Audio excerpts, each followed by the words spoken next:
Okay, I'm trying something new and different today. I'm going to try and record my whole ride. I've got that camera so you can see what I'm doing. I would like it right in front of me, but obviously we can't do that. Maybe next time I'll try something else. We have the regular forward-facing camera, which is that's a GoPro Session 4. That is a GoPro 7 Black. And we have the camera on the rear window, which is a GoPro 3 Black, and I'm not planning on that one being able to stay there because of the defroster in the window, and I didn't plan on that. Otherwise, I'd have put it on the outside, but I didn't bring any tethers with me. Never put a GoPro outside your car without a tether. Trust me on that one. And I'm wearing the microphone, and I'm using the DR07 as a recorder, and we're going to sync all this in post. I'm at the Ting Stadium in Holly Springs, and I have to go to work, and it takes about an hour. Well, I'm running a little late because I had to hook all this up, and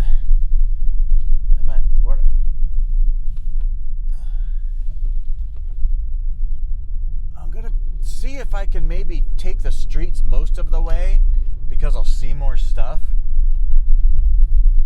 but that way you guys can see how I'm not always yelling at people. I'll yell at people. I get pretty pissed off. And that's what you guys always see in the videos. But because that's all you guys see, you don't see the rest of it. You don't see me just chilling and cruising. You don't see that. So I'm going to try and do this whole thing uncut. I'm not sure if I'll cut any of it out. We'll find out later. I'm expecting that rear camera to fall off the window at some point in time. I don't think it's got a good enough suction with the frost lines on the window. I wanted the camera that's facing me right now, I wanted that more in front so you guys can see what my eyes are actually looking at. Like, you won't see me physically look here in the rear view mirror all the time. And that's because I can see out of the peripheral vision. I can see right now there's nobody back there. There's a Jeep way back there. But I don't have to physically look all the time. It'd be really cool if you guys could see the side mirrors of what I'm looking at. Like when I look in them, I can see the lines. There was a truck yesterday that kind of, on the freeway last night, kind of kept weaving around a little bit and going over the lines. I'm like, that's what mirrors are for. When you're in a truck, you need those mirrors. You can see the lines and you know exactly which way where your vehicle is positioned in the lane.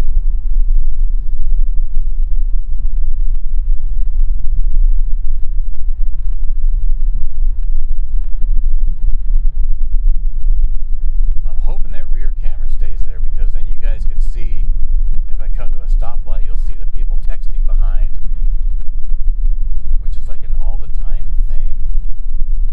And if I'm on the street, not the freeway, I don't know, I'm running late. I was going to say maybe I can pull over and fix the camera real quick.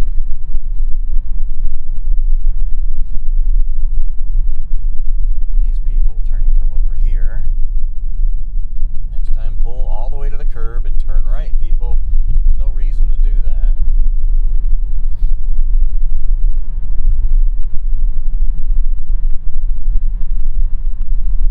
And this is Thanksgiving week. It's a Raleigh cop with a burnt out headlight, or DRL. Hey, do you not see this silver thing coming at you?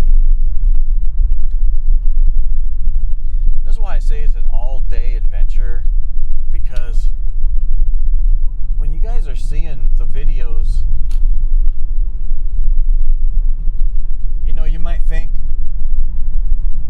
2 or 3 clips might take a couple days, and it's like, no, sometimes I'll get anywhere from 5 to 10 clips on one drive to work.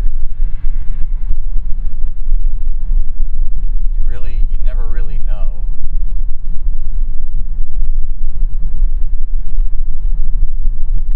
But it's because, and you'll see all the little stuff I might point out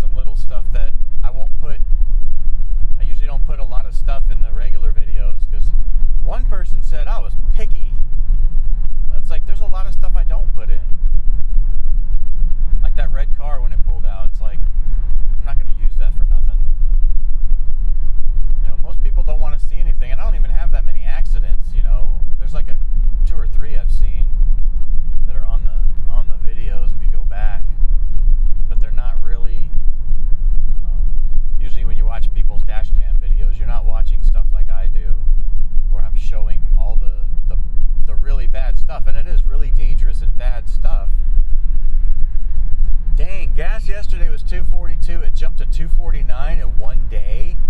That's because Thanksgiving's coming, and I was going to get gas tonight on the way home right there at that same spot.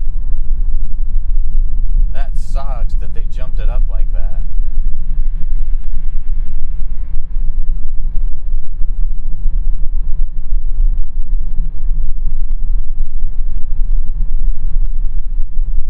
So what I'm going to do, I'll try and take the streets as far as I can. Maybe jump on the freeway. I needed to leave like 10 minutes earlier. I'm about 10 minutes behind where I want to be.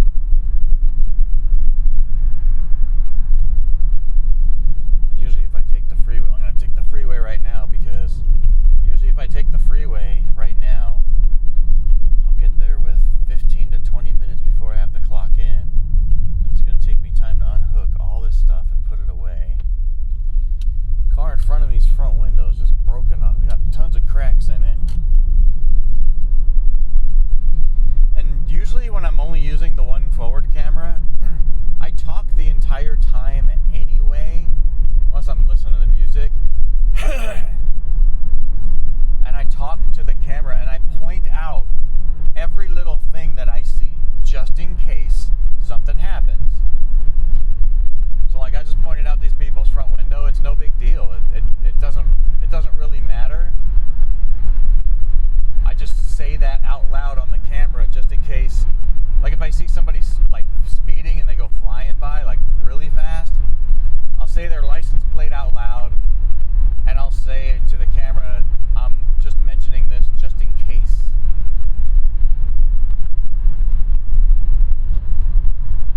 And that's just in case something happens down the road where they hit somebody or something.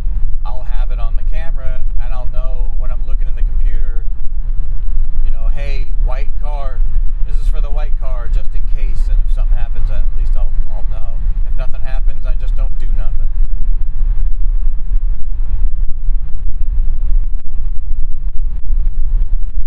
So I've got the cruise control on at 70.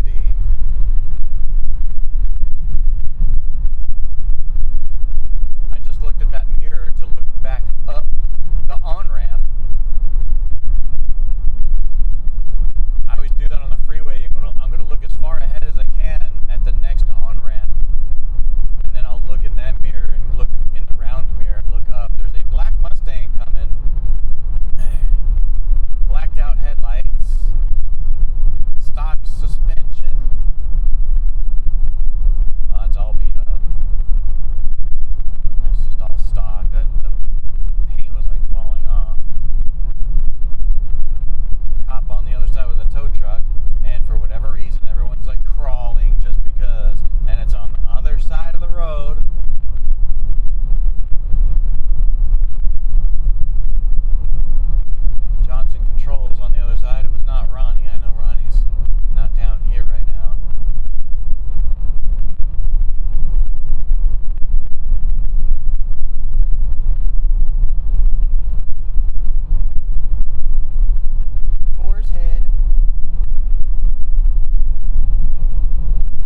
phone in their right hand.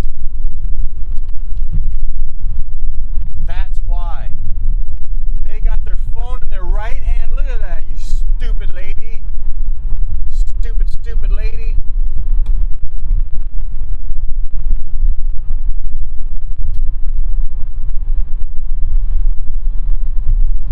She was like where I was in that white car way up there, and she hit her brakes. That's how you know people are on their phone. There's no reason for that. Come on, Toyota, pick it up. Pick it up.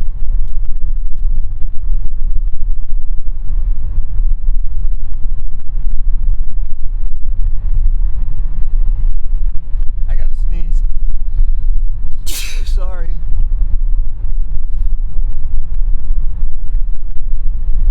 Now I'm going to go up here. This on-ramp is dangerous up here. That's the blue bridge at night, the one that's lit up all blue. That was the bridge. I don't like this on-ramp. Everyone's like super slow on it. It's very dangerous. Whoever built these roads was not thinking ahead. And all the new roads they're building, down by my house, they're building all kinds of new construction and stuff, and they don't update the roads. They don't think ahead like, oh, we're going to have this many houses, we need to expand the roads. They build them wrong in the first place. And down by my house, where they put the new freeway in, they didn't change the roads. They came back and changed them, and they were still screwed up. So they came back again and changed them to try and refix it, and they screwed it up again, and it's still wrong. It's so dangerous over there. They just don't know. They fixed it twice and fixed it wrong twice. So we're about to pass the Durham Bull Stadium. If you've ever seen that movie, Bull Durham, this is where it was, except it was in the old stadium. This is the new stadium. Nitro Circus will be coming here in May of 2020, and we have tickets. I'm really looking forward to that. I've been watching Travis Pastrana since he was a teenager. There's the stadium right there. We'll go this way and go through downtown Durham and pretty much just go straight up the street right to work. This kind of sucks in this area too. It's very rough. I'm going to try and stay somewhat in the middle because I can't remember. These lanes end up here. I want to say this is 25. I missed the sign. I'm trying to pay attention to what everybody else is doing. I think I need to be one more to the left. There was a choo-choo because I see the train thing going up. There is a paramedic on the left. Two of them. I work by a hospital too, and I forgot. I usually try and roll the window down no matter what the temperature is, just a little bit, just to hear if there's one coming. You just never know.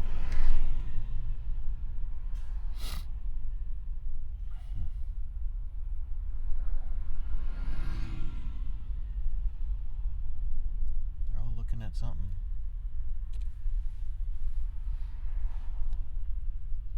So this is downtown Durham. The more downtowny part. Which way am I facing? I don't know. It's kind of, you got the Bulls. Most of it's that way. The Bull Stadium's to the left. There's also the DPAC, which is the Durham Performing Arts Center. That's a very popular place to see concerts and plays and stuff.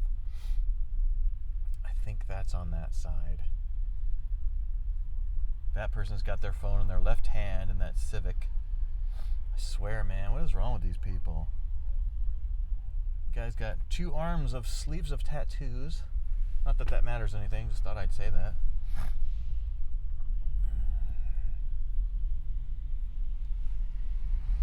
Come on, 420. They put their names on the back of their car. Alan, Aura, and Aaron. Dang, that was a short light. I think I need to get one to the left. This is the Chesterfield building up here on the right. This big brick building. It's been under construction for like ever. There's always something going on over here. This building up here with the pictures on the side.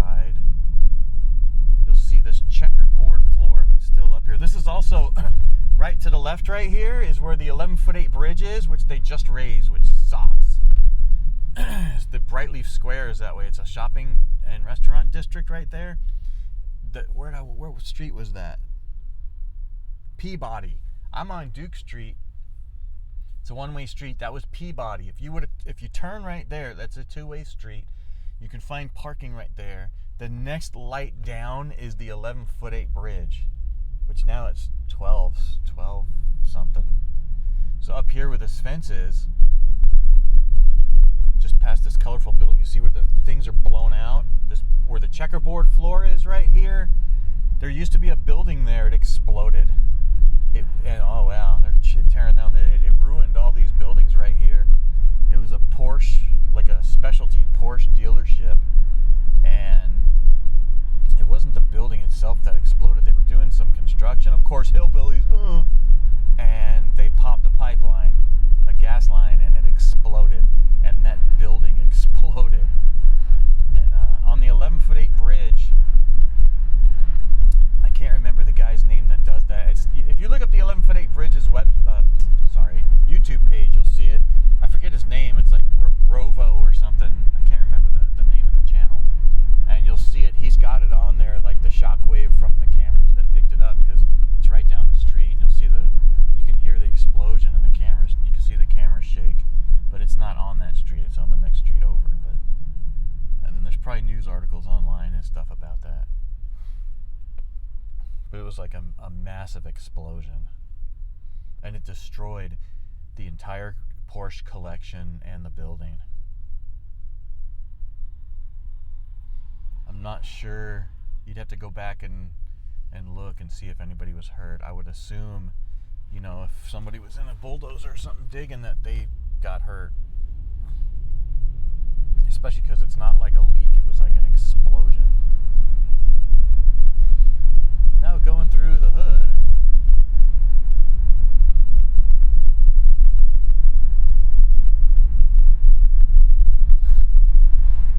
this area in the summer sucks. All these corners right here, there's just crackheads all out in the corners on the streets, and they're in like the middle of the street. And that's how I found the freeway going that way. And if I'm in the other car, if I'm in the metro, I can't drive on the freeway. But I can take the streets and get to this street, but I don't. I go around in a semicircle the other way because it's safer. Don't want to go through here at night because I work at night.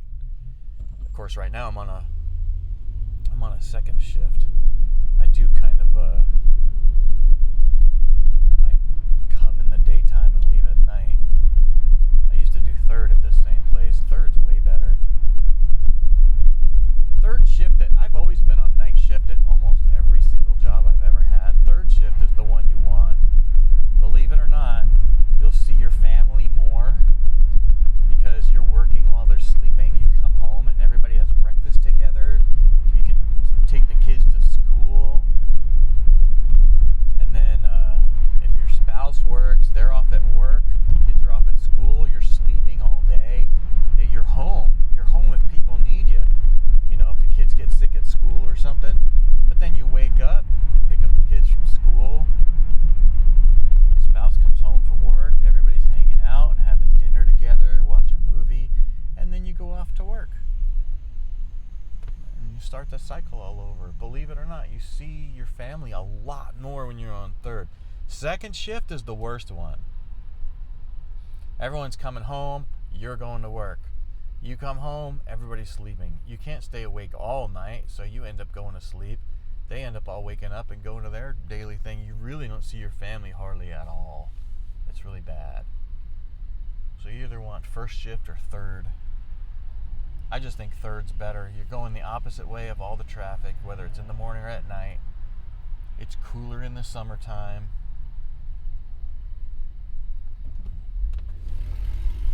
Stupid old lady next to me in this red car was just on her phone. And then she didn't start moving till I moved. She saw my car move, and that's when she went. Otherwise, she'd still be sitting there. I need to go one lane to the right, but that's kind of hard. I have to wait a minute. Because these people are all going to need to come this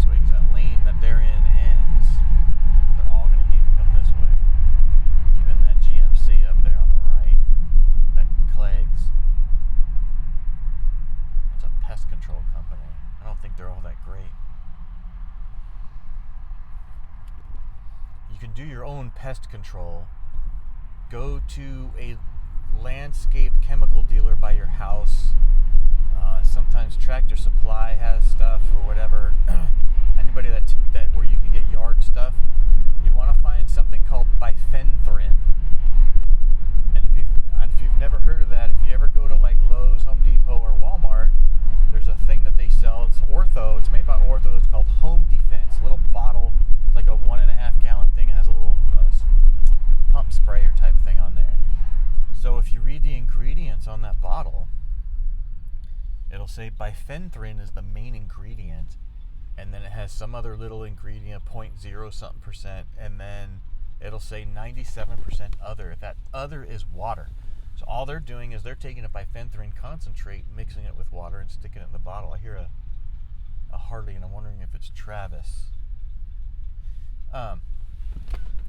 So if you go to a landscape chemical dealer or Tractor Supply or something, you can actually find this chemical by itself. It's white. It looks like Elmer's glue. And you go get yourself either a pump sprayer like the 1 gallon deal, or you get a backpack. I use a backpack.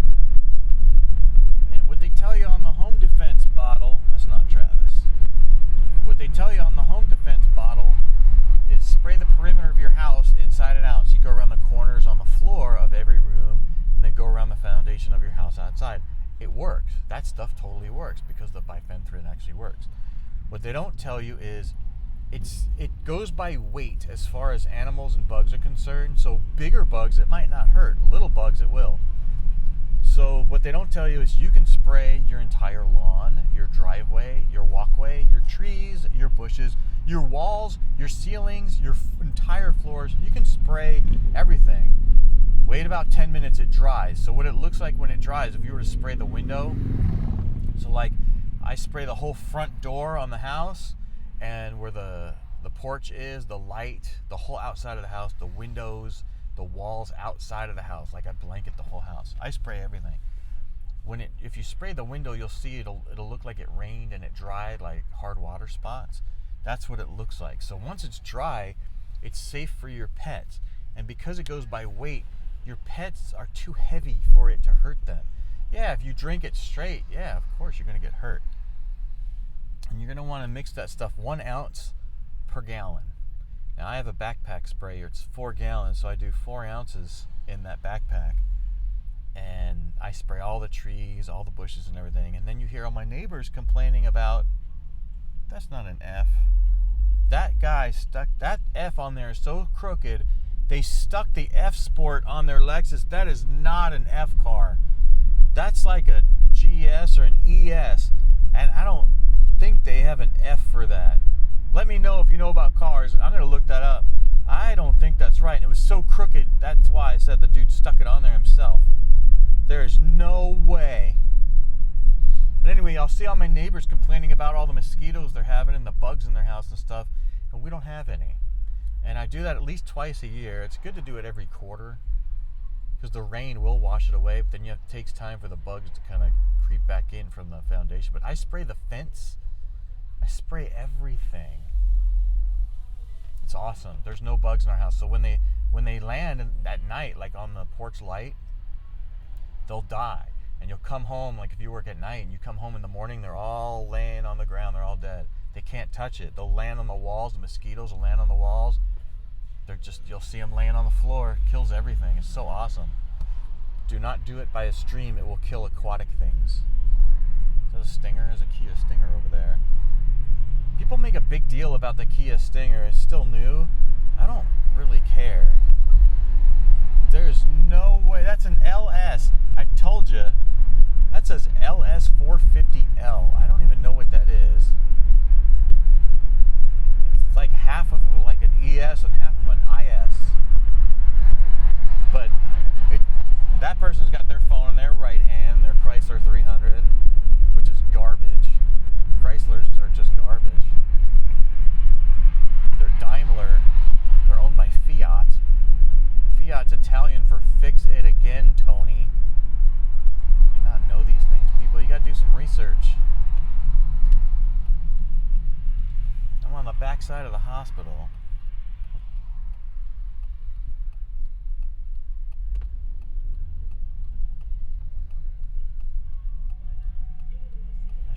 I could have guessed you were stupid by the music you're listening to. Oh my gosh. What the heck, man?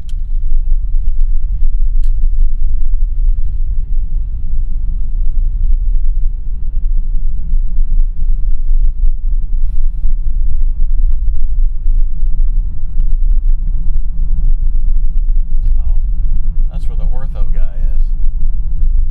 It's funny.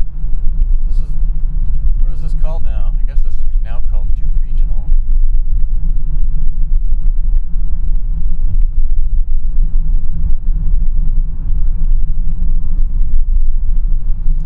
And I'm approaching work, so this will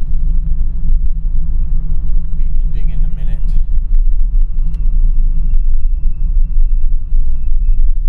Someone needs brakes, and of course, it's the bus.